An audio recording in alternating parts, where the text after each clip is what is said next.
Yes, he's worthy of all of our praises. For a few minutes in the book of St. Mark's Gospel, chapter 9. And as we were meeting and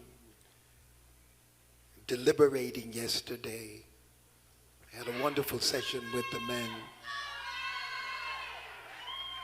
And as we were liberating, and I was talking to the Reverend William Davis, this particular text came to mind. And in St. Mark's Gospel, chapter 9, beginning at verse 14, he says, "And when he came to his disciples, he saw a great multitude about them, and the scribes questioning with them. And straightway all the people, when they beheld him, were greatly amazed, and running to him, saluted him. And he asked the scribes, What question ye with them? And one of the multitude answered and said, Master, I have brought unto thee my son, which hath a dumb spirit. And wheresoever he taketh him, he teareth him, and he foameth and gnasheth with his teeth, and pineth away. And I spake to thy disciples that they should cast him out, and they could not. He answereth him and saith, O faithless generation, how long shall I be with you? How long shall I suffer you? Bring him unto me. And they brought him unto him, and when he saw him, straightway the spirit tear him, and he fell on the ground and wallowed foaming. And he asked his father, How long is it ago since this came unto him? And he said, Of a child.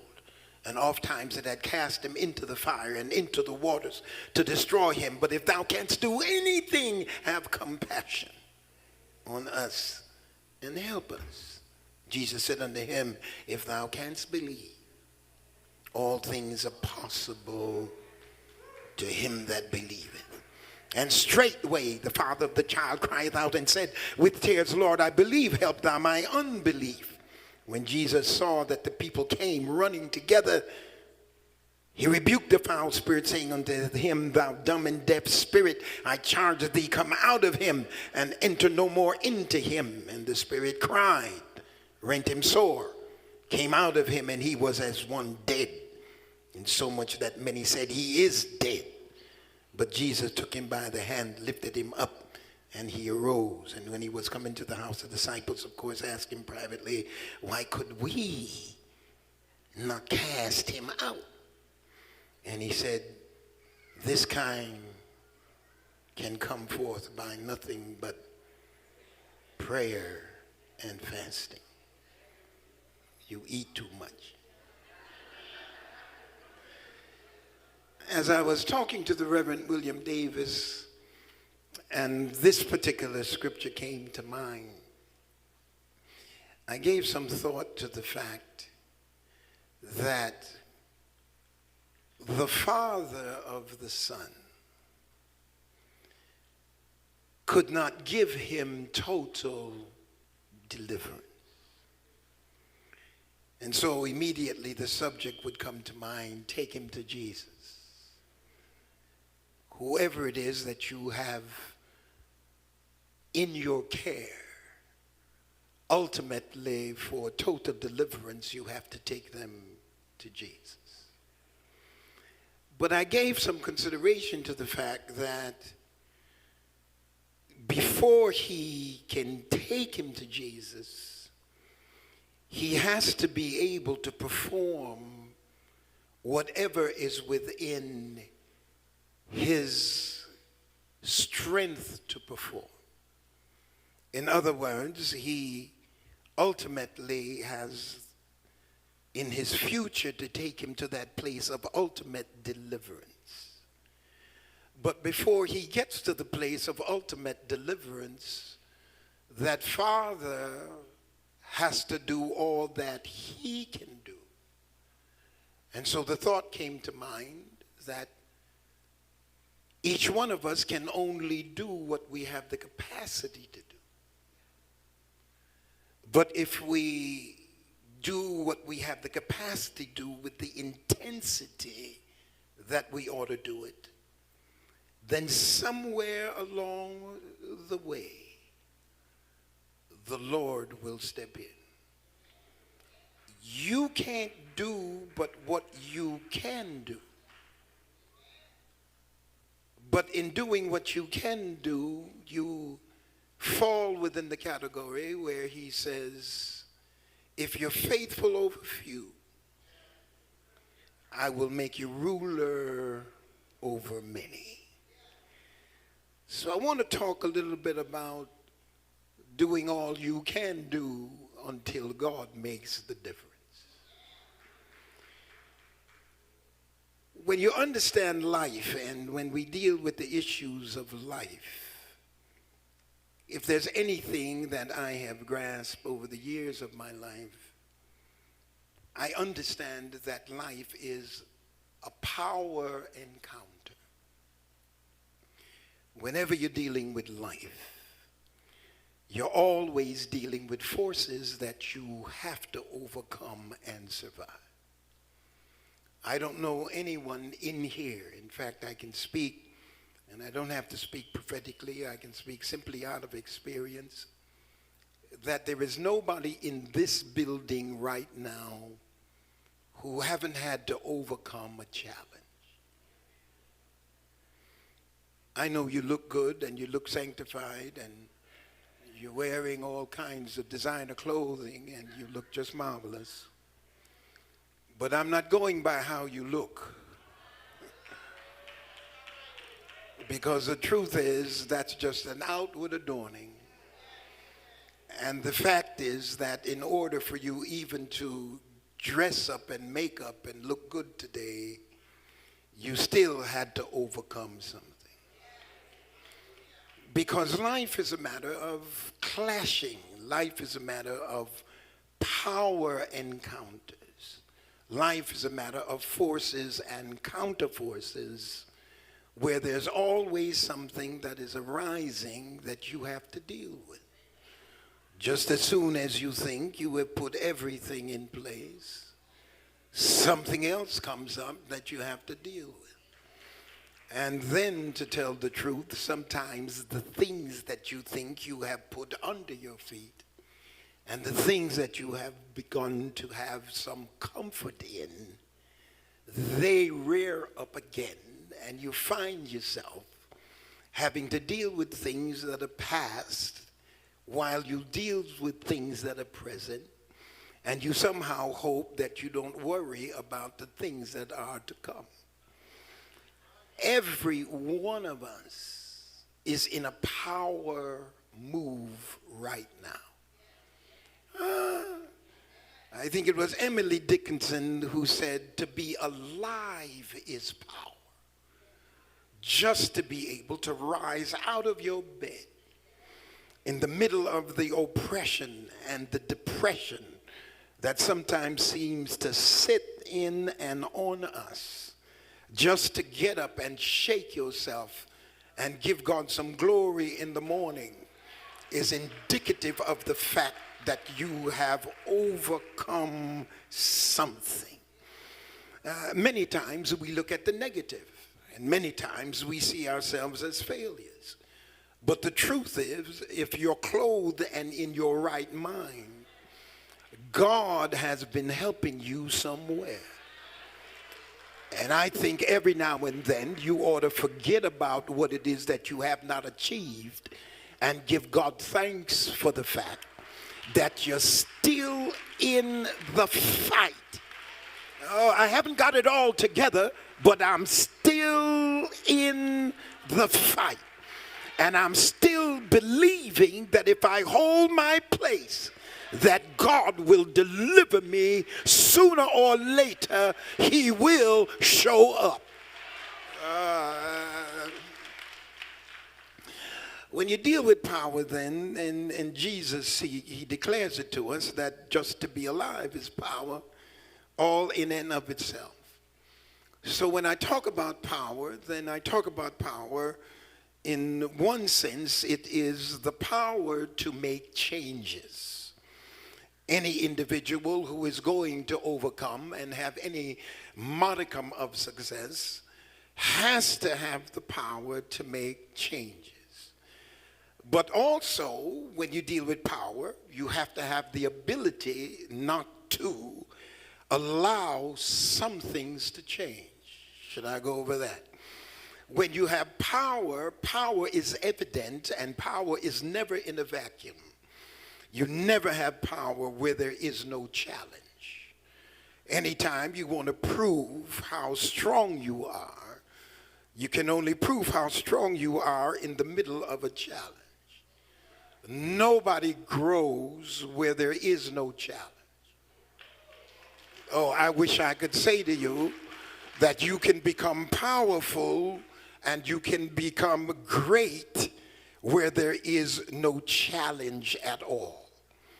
It never happened. You have to push against something in order to gain some muscles. You have to exercise in order to gain strength. You will never be strong just sitting around doing nothing. You have to get involved in moving things and lifting things and pulling things in order to get some strength. There was a story told once, and the man was pushing against the boulder, and the boulder wouldn't move. And he'd come every day, and he'd push against the boulder, and the boulder wouldn't move. And someone said, well, why are you pushing against this boulder? It's totally futile because the boulder won't move.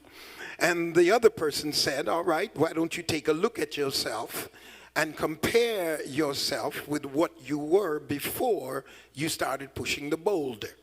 What happened was the boulder didn't move, but the muscles in the individual became bigger and the person became stronger. There are some situations in our life that will not change, but we still have to fight those situations every day. The situation may not change, but we change. And we are better and stronger because we stayed in the fight. Instead of running away looking for cover, we stood there and we stayed in the fight until God made us greater than we were before we got in the situation.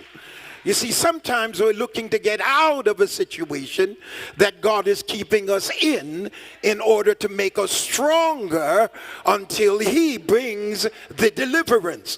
Don't you ever think that God is not going to see your fight. And here's what he says. He says, if you suffer a while, you will reign with him. So don't look at your suffering as destructive. Look at your suffering as a power to take you to the next level. I'm not suffering to stay where I am. I'm suffering to move to a higher and greater level.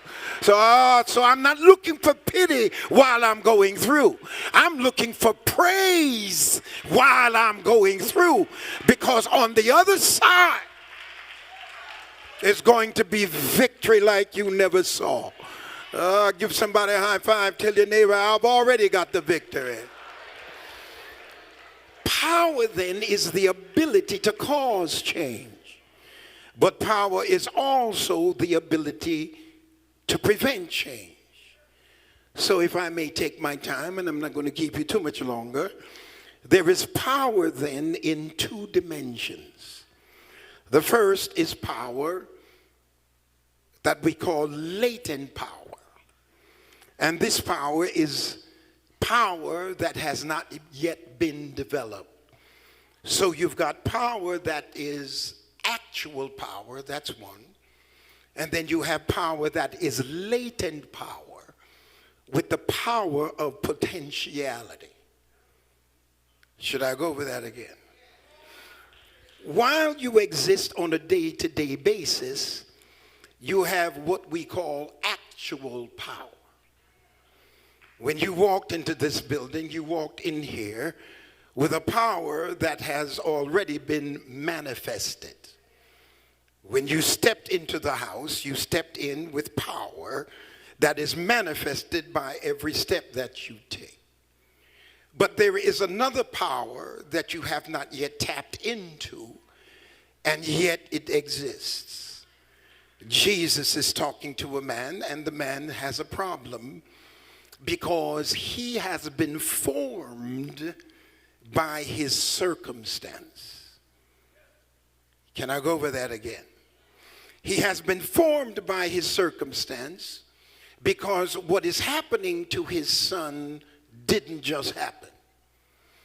It was happening since he was a child. Now, the question that I would ask is, because of the omniscience of Jesus, why would Jesus ask him, when did it begin? Because Jesus already knew that it had always been in his life. So I have to conclude that he's asking him for our sake. And that as we needed to know that this was not a problem that just arose, this is a problem that has been going on since he was a child. Now understand this, that circumstances form attitudes.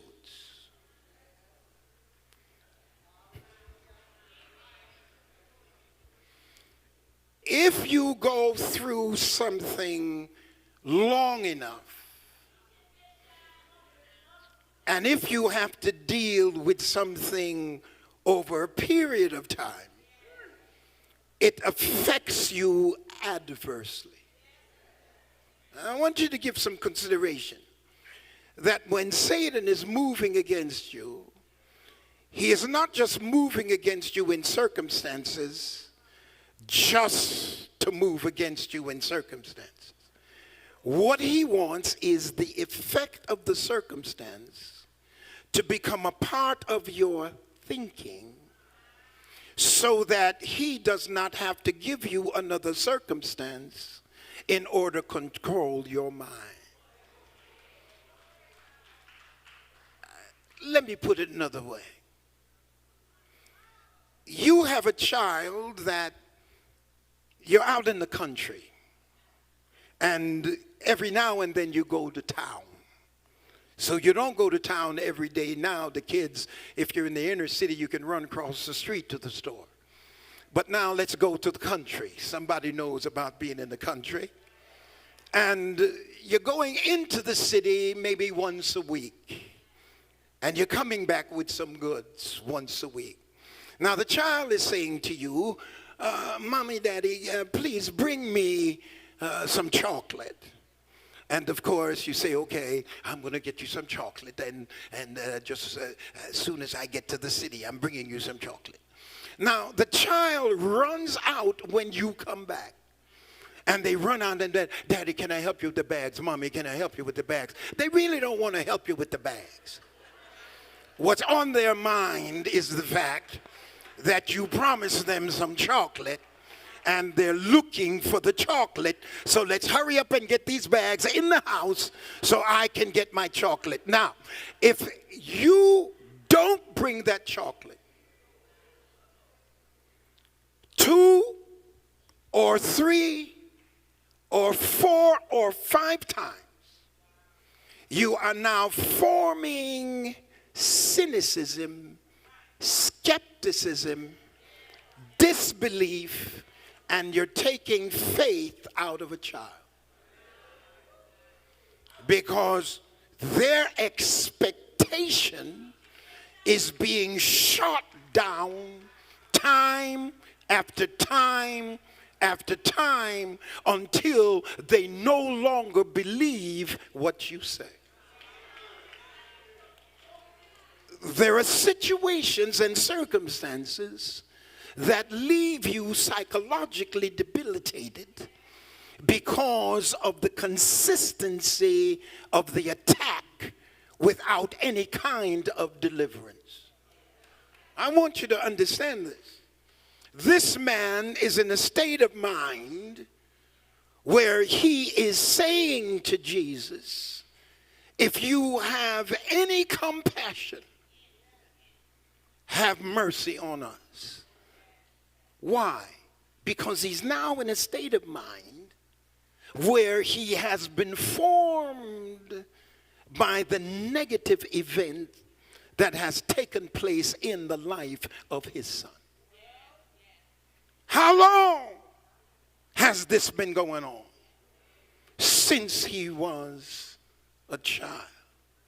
So not only is the child affected, his father is affected because of the circumstance that he had no power to change. I want you to understand the power of helplessness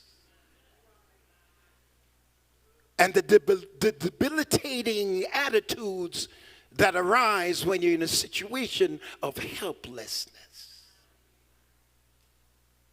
When you know what you ought to do, but you don't have the power to do it. Oh, I want to talk to somebody in here today. And I want to extend to you in the middle of all of the difficulties of your life. I want to extend an encouragement that if you can just hold on long enough, the Lord is on the way. I feel like preaching in here today, but I'm just going to talk a little bit. It is critical then to see that something has been going on since he was a child. So now you have to ask the father, what were you doing while he was suffering? I want you just to think with me now through here. Dad. Since he was a child, he was endeavoring to put him in the fire. He wanted to burn him up, and when he couldn't burn him up, he wanted to drown him. And he said, oftentimes, he put him in the fire. And I want to say to every father in here, and maybe I might talk to mothers too after all that.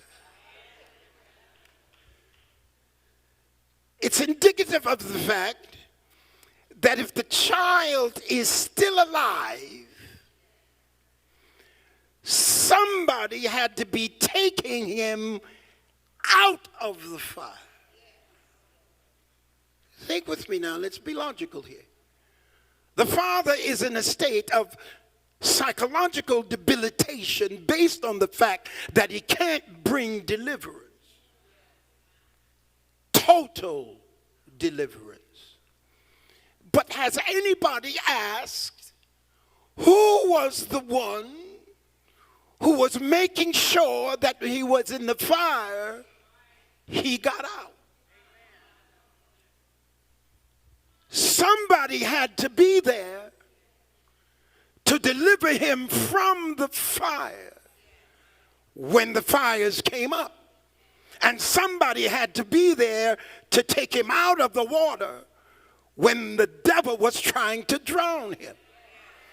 It seems to me that even though Dad didn't have the power to deliver, he had the power to help him when the situation arose until Jesus was able to set him free. All I'm saying to you, Dad, is just hang in there and do what you can do until the Lord makes the difference in your life. I feel like shouting in here. You see, there's one thing I can say about the Father, and that he didn't give up on the Son. And he didn't allow himself to say, since I can't do anything about it, I won't do anything at all. No, I can't deliver him totally and completely, but I can keep him alive until power from on high exhibits itself. That's all God is asking you to do.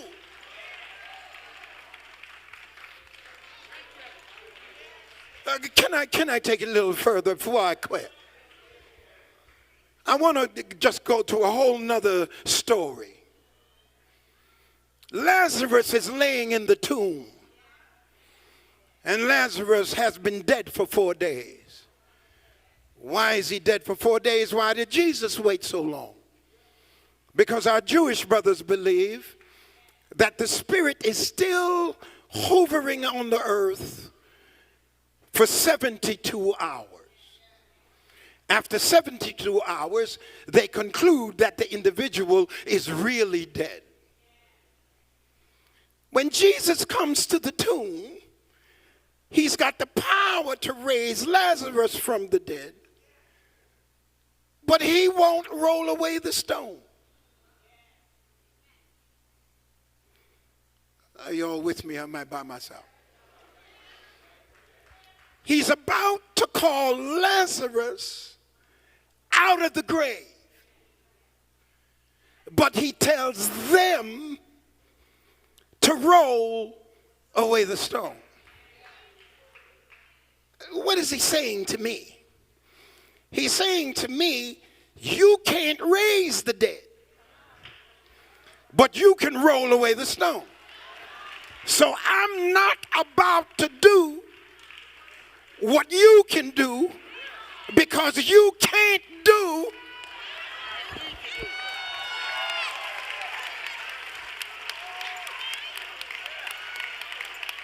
somebody's got to keep that boy out of the fire. Somebody's got to keep that boy from drowning until help comes from on high. Dad, I'm not telling you to do the impossible. I'm not telling you to do a miracle. I'm just simply telling you, do what you can do until God sends help. You don't have to be a millionaire to keep him out of the fire. You don't have to be a millionaire to keep him from drowning. You have advice. You have been through some things in life. You don't have to drive a Rolls Royce to help your child have the right attitude towards life. You don't have to shop at Gucci for your child to have the right mindset. Do what you can do. And let God make the difference. You can pray. You can call on the Lord. You don't have to be right to pray. Judas can pray. Call on the Lord. When you don't have the strength, call on the Lord. When you don't know what to do, call on the Lord. You can open your mouth. You can ask God for help. You can pull the kids together. You can sit them in the house and say, let's pray. I don't know what to do, but I know somebody who has the power to do it.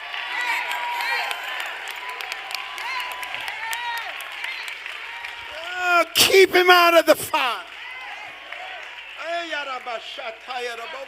Keep him out of the flood. Don't let him drown.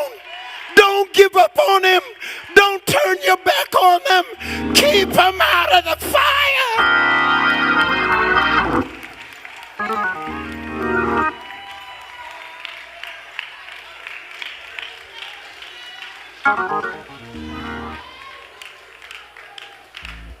I'm closing.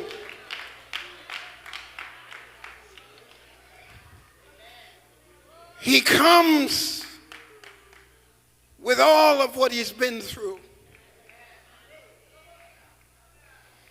You know, it's interesting. I plug in my iPad into my desktop, and the sign flashes. Do you trust this computer?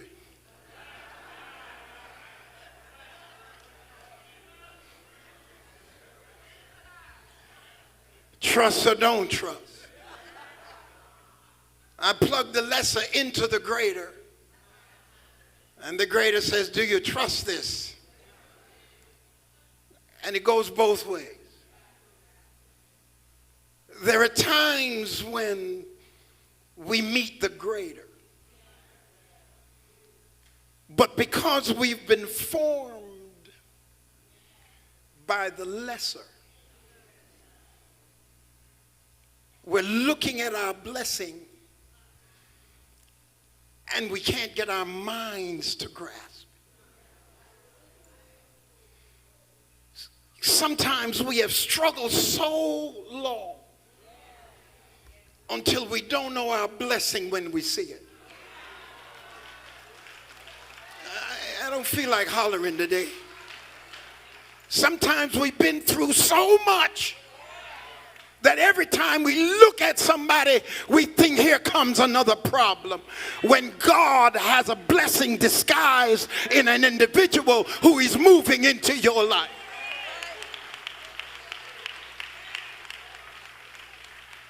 But I've been hurt so much. I was telling them the other day, the men yesterday, that the blame that is placed upon me oftentimes is I'm too trusting.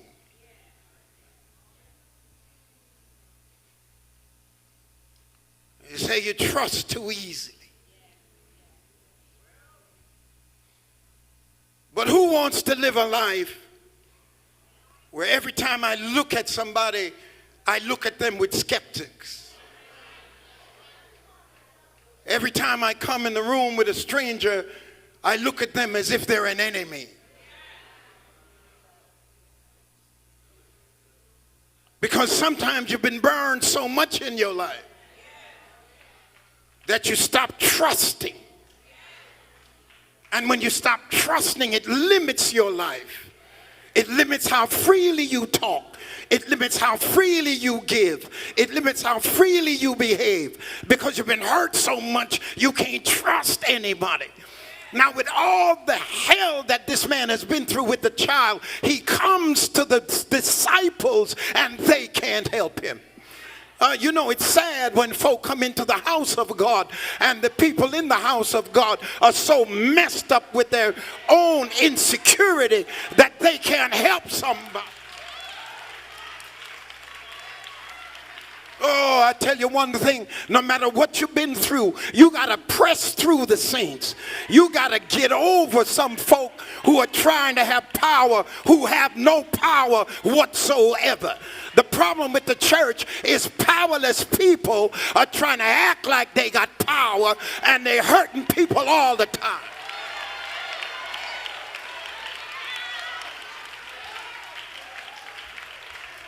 People with power don't show up all the time and show out. People with power sit quietly somewhere, ain't got nothing negative to say, but if you run up on them with a problem, they'll send deliverance your way like you ain't never had.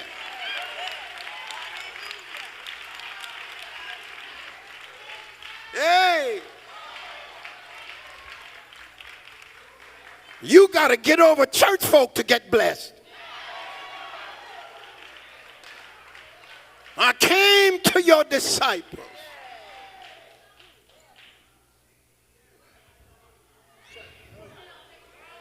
With all the hell I've been through with the boy, I heard about the church. And I came over here with my son looking for help. The people who are around you aren't always close to you. I wish I'd get somebody to understand that. People who are around you oftentimes don't learn from you. Let me simplify. How many in here have been around mother for 17 years, 15 years? How many ladies in here been at home for 10 years, 15 years? Let me see your hand.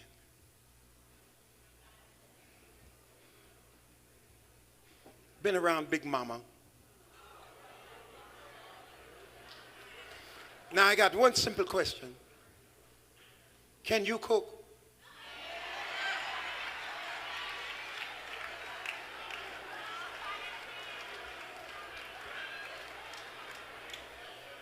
What a disgrace if your husband got to stop by his mama's house before he come home to you so he can get some good cooking. You've been around your mama for 15 years and still ain't learned how to cook. What a disgrace. Do you know how many people have been around your anointing and been around your giftedness, been around your presentation, been around your attitude and your behavior, and still don't know how to treat people?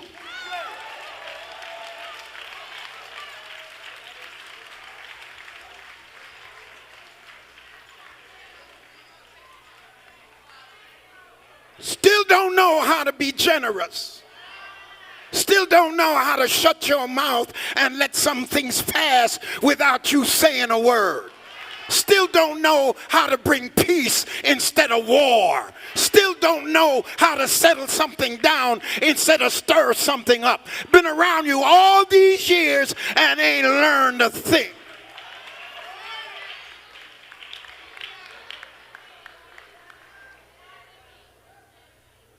I came to their disciples.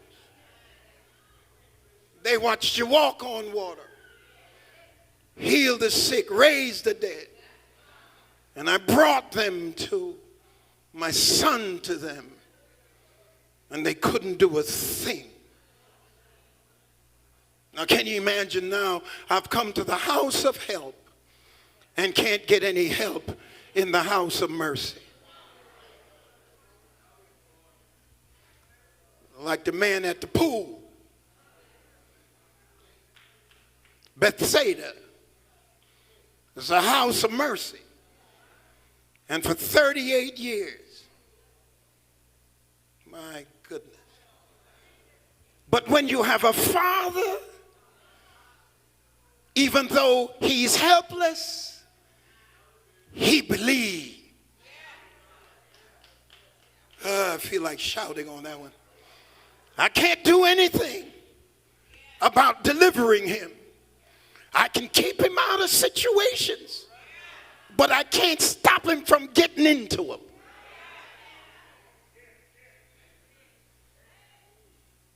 But every time he needs me, I'm going to show up. Every time he calls for me, I'm going to be there. I can't get him out of every situation, but I'm going to try until he gets deliverance, until he can stand on his own 2 feet. As long as I'm his daddy, I'm going to show up and I'm going to show out with everything I have. It may not be enough, but it's all I have. And if I give all I have, I'm looking for God to make the difference. That's all I want to say to your fathers. So the time of reckoning has come. And he looks at the Lord, he says, if you can do anything, because I have been doing anything all my life. Jesus says, you're not looking at an anything kind of a God. For the first time, you have met all things. You've been doing anything, but I do all things. So if you can just believe, we can turn this thing around. I feel like having church. I don't know what you come to do, but I'm looking for all things. Give somebody a high five for the last time and say, neighbor, not just anything, but all.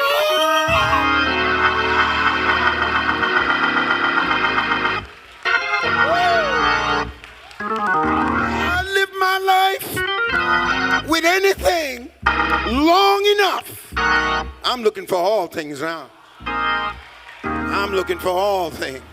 Jesus said, if thou canst believe. And he set that boy free. And I'm going to tell you another thing you got to get over. Envious folk.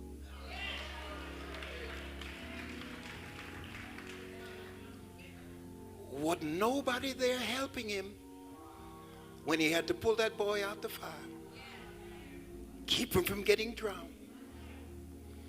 But as soon as he got his miracle, the skeptics come up. Amen. He's dead. No, he ain't dead.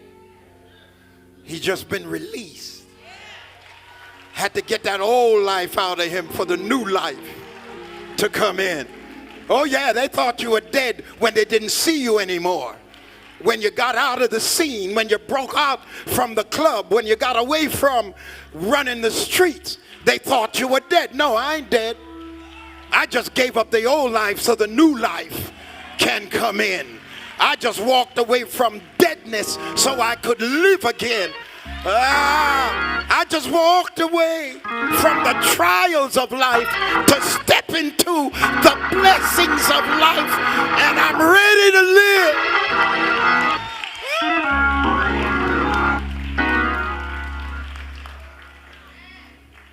To the individual that's in the house, if you need prayer, if you need a word of prayer to strengthen you in the battle that you're having right now, in the struggle that you're going through,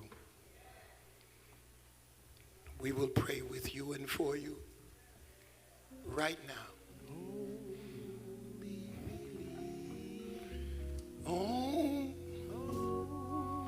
Only believe. All things are possible if you only believe.